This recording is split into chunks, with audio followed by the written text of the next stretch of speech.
বিদেশের মাটিতে যখন রমজান আসে তখন আকাশটা একই থাকে, কিন্তু চাঁদটা যেন একটু অন্যরকম লাগে।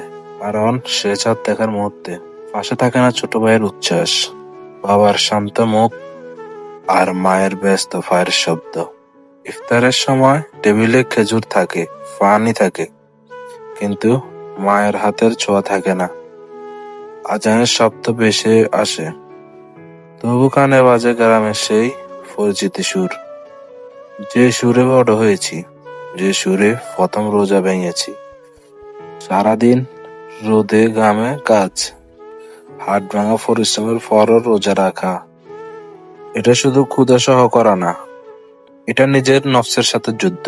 প্রবাসীদের জন্য রমজান মানে দুইটা লড়াই, একটা ফ্যাটের সাথে, আরেকটা একাকিত্বের সাথে। তারাবির কাতারে দাঁড়িয়ে চারপাশে অচেনা ভাষা, অচেনা মানুষ, তবু সিজদায় মাথা রাখলে মনে হয় এই মাটিই তো আমার, এই ঘরই তো আল্লাহর ঘর।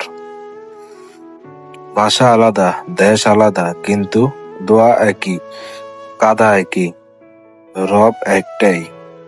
অনেকে রমজানে আরো বেশি কাজ করে, ক্লান্ত শরীর তবু মুখে হাসি, কারণ দূরে কোথাও মা হয়তো বলছে, বাবা কষ্ট করিস না। আর সে মনে মনে বলে, এই কষ্টটাই তো আমার হাসির কারণ। প্রবাসীর রমজান মানে ভাঙা মন নিয়ে শক্ত থাকা, নীরব কান্নার ভেতরে তাওয়াক্কুল পড়া, কষ্টের ভিতরে বরকত খোঁজা। এটা শুধু ইবাদতের মাস না, এটা ধৈর্যের মাস, ভালোবাসার মাস, ত্যাগের মাস।